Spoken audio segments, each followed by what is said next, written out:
Hi, and welcome back to Museum at Home. Today we are revisiting ancient Egypt, the home of the mythical Sphinx. We're going to uncover the stories of this fantastic creature and learn why it became such an important symbol in Egypt. So first of all, what makes up a Sphinx?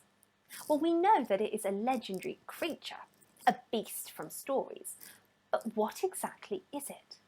Well, in ancient Egypt, the Sphinx took the form of a creature with the head of a human, or sometimes a cat or perhaps a bird, the body of a lion and the wings of an eagle.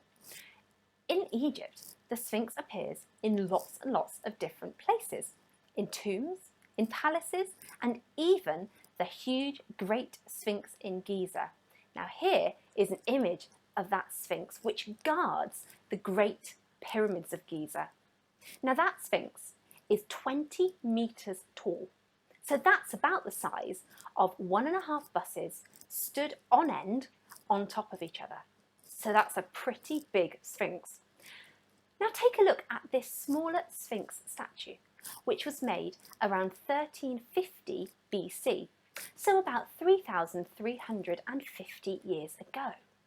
Wow, isn't it in good condition? What can you spot about this Sphinx? Well, take a look at the face first of all. Is it a man or a woman? Well, it's a man with quite a strong nose and jawline. But what is the human head wearing on the top of its head? It's something that shows us how important this figure is. Can you spot the striped headdress? Well, this is called a neem, and it is a striped headcloth worn by the rulers of ancient Egypt, the pharaohs. It's covered the whole head with 2 flaps on either side of the head, and it's a symbol of power and royalty. Now look carefully at the front of the neem. Can you spot a snake emerging from the headdress? Well, this is a cobra, a particularly dangerous and venomous snake. The cobra was a symbol of royal power in ancient Egypt, a symbol of authority based on an Egyptian goddess called Wadjet. And by wearing it in the form of a headpiece, a pharaoh was showing that they were protected by the goddess Wadjet and had the authority to rule the land. So the snake is a symbol of royalty as well. And what is below the face, resting on the chin? Can you spot something rather unusual? Well, there is a ceremonial beard, a pretend beard.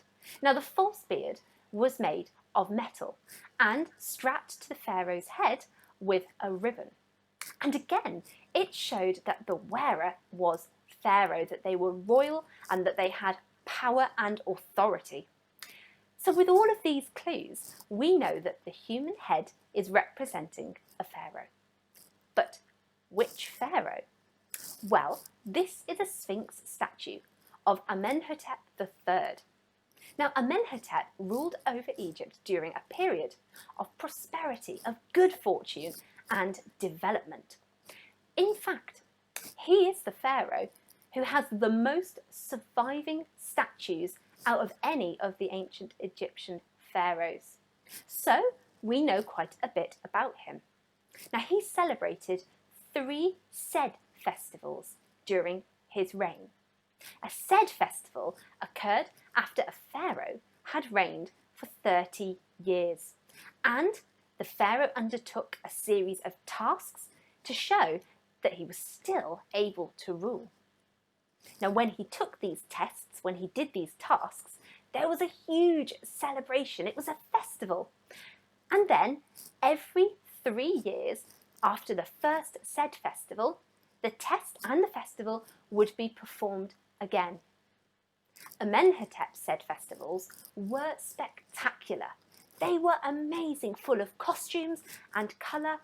New temples were built up and down the Nile for his Sed festivals.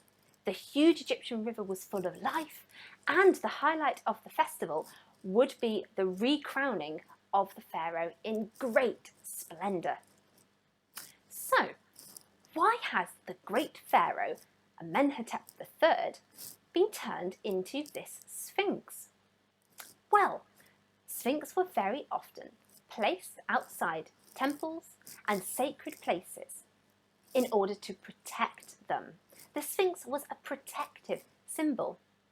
This sphinx is both a powerful protector, look at the fierce creature with the body of a lion, but also royal with divine authority as the ruler of ancient Egypt. Not something that you would want to mess with, and that's why these pharaoh sphinxes were made. But what gives the sphinx its incredible blue colour? Well, the statue is made of something called faience, and that is a sort of ceramic or a baked clay made from crushed quartz, a shiny natural material, and covered in a blue glaze made from natural minerals. Now, blue was an important colour for the ancient Egyptians. But why? Well, it very often represented life, the sky, creation, and the heavens. All of these important ideas to ancient Egyptians were represented by the colour blue, and so it was really popular in statues, in dye, and in jewellery too. So the Sphinx played a popular role in ancient Egyptian art, and we can find loads of examples of Sphinx in museums and galleries. But what happened after the ancient Egyptians? What happened to the Sphinx? Do other cultures use the symbol of the Sphinx too? Well, the answer is yes.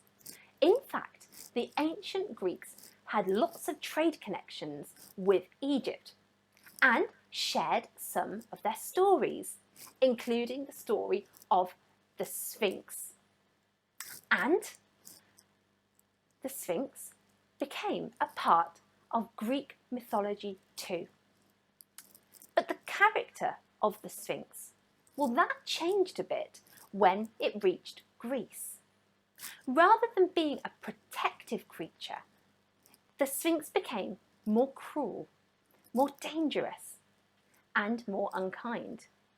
It was said, for example, that a giant Sphinx guarded the entrance to the great city of Thebes. And the ancient Greek story says that the Sphinx would ask travellers riddles and questions before they entered or left the city. Now, if the traveller got the answer wrong, well, the Sphinx would eat them. And unfortunately, no one ever seemed to get the answers right. But what kind of questions would the Sphinx ask? Well, according to one particular ancient Greek story, this is a riddle that the Sphinx would ask. See if you can solve it. What has 4 legs in the morning, 2 legs in the afternoon, and 3 legs in the evening? Can you guess what the answer is? Well, it is a human being. Early in life, we crawl on all 4s, so we have 4 legs. As adults, we walk on 2. And then as we reach old age, very often we need the help of a walking stick, so we have 3 legs. No wonder so many people got the answers wrong. I don't think I'd have got that right myself. So today, we've learnt all about the Sphinx and all about the lives of pharaohs in ancient Egypt and how that story travelled to ancient Greece and became a story from that culture too. If you've enjoyed this topic, then head to the resource pack to have a go at some ancient Egyptian activities. And join me next time as we investigate medieval England. So, I'll see you next week for another museum